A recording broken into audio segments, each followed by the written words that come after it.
E se olhares para ti e se perguntares, para ti quem são os filhos de Deus? Você encara que todas as pessoas no mundo podem ser filhos de Deus? Ou você tem aquela visão que existem grupos específicos de pessoas que são servos de Deus? Você presta atenção que dentro de muitas denominações pode existir, como também não pode existir, homens de Deus? Ou você olha que simplesmente as denominações que seguem tal tradição, tal costume, tal aprendizado são os únicos que têm a Deus? Como é que o teu ser encara o Evangelho é para todos? Se Deus falou, o Evangelho é para todos. Jesus veio para todas as pessoas, de todas as raças, de todas as culturas, todas as tribos e todas as nações. Quem crê em Jesus se torna parte da família de Deus. Mas se nós olharmos assim, olha, só os evangélicos é que são de Deus. Quem não é evangélico não tem Deus. Você está ou não está fazendo separação das pessoas no mundo de Deus? Só os irmãos do grupo A é que têm Deus. Os irmãos do grupo B não têm Deus, porque isso e aquilo não são de Deus. Imagina se o Espírito Santo não falasse com Pedro para ir até Cornélio. Você acharia que Pedro aprenderia que Deus não faz separação de pessoas? É muito importante, antes de nós condenarmos, julgarmos e dissermos que este ou aquele tem e não tem a Deus, consultarmos o Senhor. Porque o analisar do A e o examinar do B, muitas das vezes, tem mais conclusões da nossa mente do que a do Espírito. Se Pedro simplesmente naquele momento só analisasse os fatos, ele ia falar, esse Cornélio é estrangeiro, não é do povo judeu, não conhece Jesus Cristo, esse não é merecedor do Evangelho.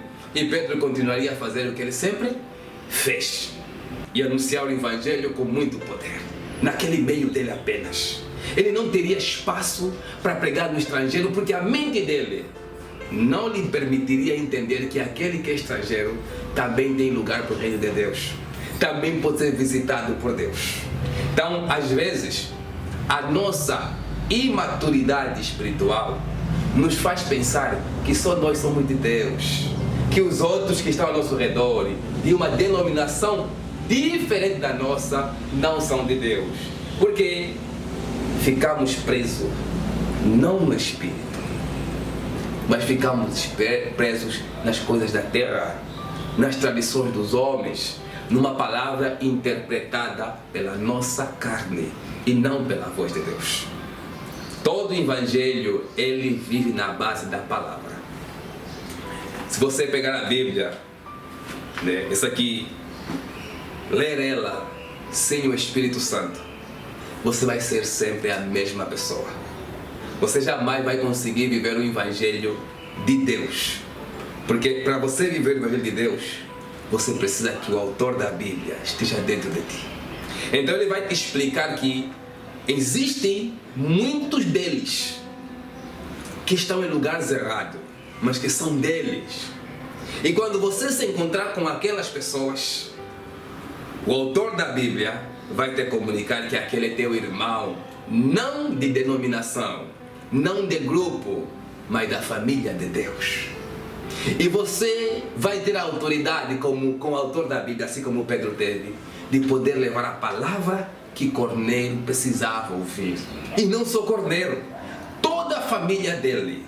Os irmãos que estavam com Pedro, que também eram judeus, ficaram admirados, ao ponto que decidiram batizar esses mesmos irmãos na água, tendo em conta que o Espírito Santo já havia se manifestado nele. Não existe separação para Deus. Deus não é de um povo, não é de uma nação, não é de um grupo, não é de uma denominação. A Igreja de Cristo é um corpo, lembre sempre disso. Pode existir muitos grupos, mas se todos andarem no Espírito, todos vão fazer uma parte do Evangelho. E dessa maneira, todos vão anunciar Cristo. Mas se algum de nós não andar em Cristo, vai se sentir mais especial que os outros e vai achar que só eles são merecedores de anunciar o Evangelho. Como se eles forem os únicos dignos de poder não só falar de Cristo, mas de apresentar Cristo. Os outros todos não são. Eles são do diabo. Esses são da perdição. Por quê? Porque ele olha que não são do grupo dele. Então Pedro aprendeu. O Evangelho não é só dos judeus. O Evangelho é de todos. É de toda a terra. Deus tem os seus filhos em todos os países do mundo. Em todos os países do mundo existe um homem, uma mulher que tem lá a semente de Deus. Viva com os olhos espirituais, para que o teu vizinho de denominação, o teu irmão ao lado, não seja teu irrival, mas seja aquele que você procure, pelo Espírito de Deus, ser irmão e colaborador do Evangelho. A família de Deus, ela é o laço de amor fraternal. Não é uma guerra entre si, não é uma competição entre si.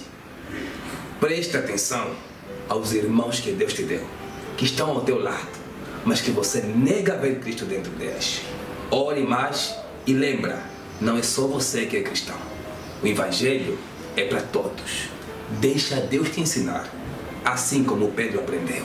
Não viva condenando os outros como se eles não fossem dignos de receber Jesus, como se eles vão todos para o inferno porque são da religião A ou da religião B. Não faça isso. Ore e deixa Deus te usar. Quem sabe aquela pessoa tem uma vida justa como a do Cornélio, tem uma devoção justa como a do Cornélio, mas não aprendeu o que você aprendeu. Você aprendeu sobre Jesus. Às vezes o outro, quando estava sobre Jesus, meteu lá outra coisa que não é Jesus. E ele cresceu com aquilo. Mas ele precisa de você para despertar aquilo que está dentro dele, com o Espírito Santo dentro de ti. Então o Evangelho assim cresce. Os irmãos como igreja se tornam verdadeiramente uma família. Temos que ser como o Pai em Cristo é. Temos que ser para que o mundo creia que